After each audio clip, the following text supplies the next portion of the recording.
ನಮಸ್ಕಾರ ವೀಕ್ಷಕರೇ, ಪೂಜಾಸ್ ಕಿಚನ್ಗೆ ಸ್ವಾಗತ. ಇವತ್ತು ನಾನು ತಾಲಿಪಟ್ಟು ರೆಸಿಪಿ ಮಾಡ್ತಾಯಿದ್ದೀನಿ. ನೋಡಿ, ತಾಲಿಪಟ್ಟು ಮಾಡೋಕ್ಕೆ ಬೇಕಾಗುವ ಸಾಮಗ್ರಿಗಳು: ಜೋಳದ ಹಿಟ್ಟು 1 ಕಪ್ಪು, ಗೋಧಿ ಹಿಟ್ಟು ಅರ್ಧ ಕಪ್ಪು,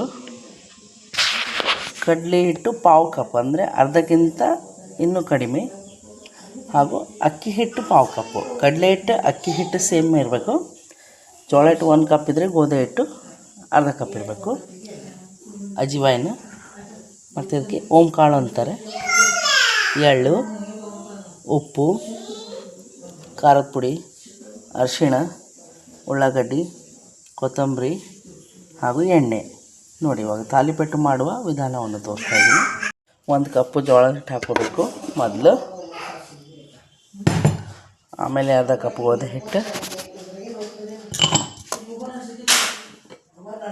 ಆಮೇಲೆ ಪಾವು ಕಪ್ ಕಡಲೆ ಹಿಟ್ಟು, ಆಮೇಲೆ ಪಾವು ಕಪ್ ಅಕ್ಕಿ ಹಿಟ್ಟು ಕಟ್ ಮಾಡಿಕೊಂಡು ಗ್ರೈಂಡರ್ನಲ್ಲಿ ಚೆನ್ನಾಗಿ ಪೇಸ್ಟ್ ಮಾಡ್ಕೋಬೇಕು. ಇದು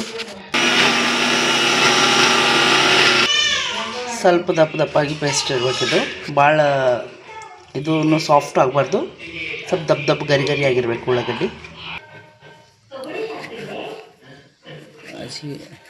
ಅಜಿವನ್ನ ಹಾಕಬೇಕು.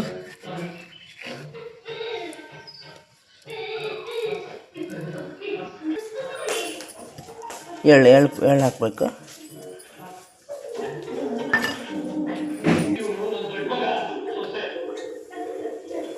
ಅರಿಶಿಣ ಹಾಕಬೇಕು. ಹಾಗೂ ಖಾರದ ಪುಡಿ ಹಾಕಬೇಕು. ಇದರಲ್ಲಿ ಭಾಳಷ್ಟು ಜನ ಹಸಿಮೆಣಸಿನ್ಕಾಯಿ ಪೇಸ್ಟನ್ನು ಮಾಡಿ ಹಾಕ್ತಾರೆ, ಬಟ್ ನನ್ನ ಮನೆಯಲ್ಲಿ ಹುಡುಗ ನನಗೆ ಒಣಖಾರದ ತಾಲಿಪಟ್ಟು ಮಾಡಂತ ಹೇಳಿದ್ದನು. ಅದಕ್ಕೆ ನಾನು ಒಣಖಾರ ಹಾಕ್ತಾಯಿದ್ದೀನಿ. ಹಸಿ ಖಾರ ಅಷ್ಟು ಇಷ್ಟಪಡಲ್ಲ ನನ್ನ ಮಗ. ಹಾಗೆ ರುಚಿಗೆ ತಕ್ಕಷ್ಟು ಉಪ್ಪು ಹಾಕಬೇಕು. ನೋಡಿ, ಹಿಟ್ಟು ಸರಿಯಾಗಿ ಕಲಸಿದ್ದೀನಿ. ಈ ಹದಕ್ಕೆ ಬರಬೇಕು. ಈ ಥರ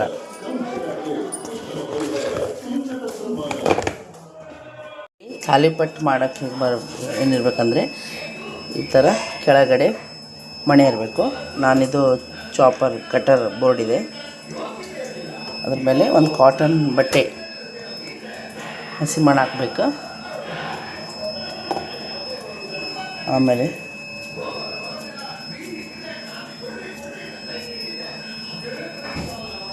ನೋಡಿ, ಈ ಥರ ಏನು ನಾವು ಉಳ್ಳಿ ತಗೋತೀವಲ್ಲ, ಈ ಥರ ನೀರಿನಲ್ಲಿ ಕೈ ಎದ್ದಿ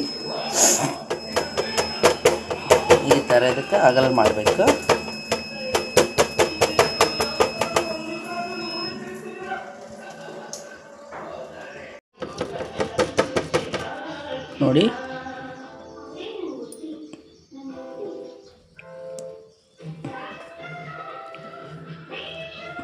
ನೋಡಿ, ಇವಾಗ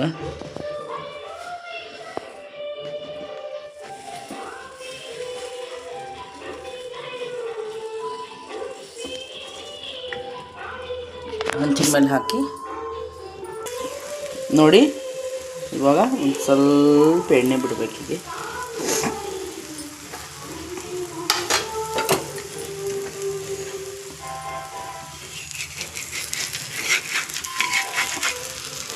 ಇವಾಗ ಈ ಥರ ಇದಾಗಬೇಕು. ನೋಡಿ, ಇವಾಗ ಈ ಥರ ಒಂದು ಸೈಡ್ ಬೆಂದಿದೆ, ಇನ್ನೊಂದು ಸೈಡ್ ಬೆಂದಬೇಕು.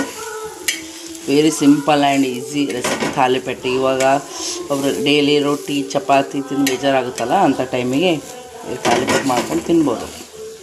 Very easy recipe.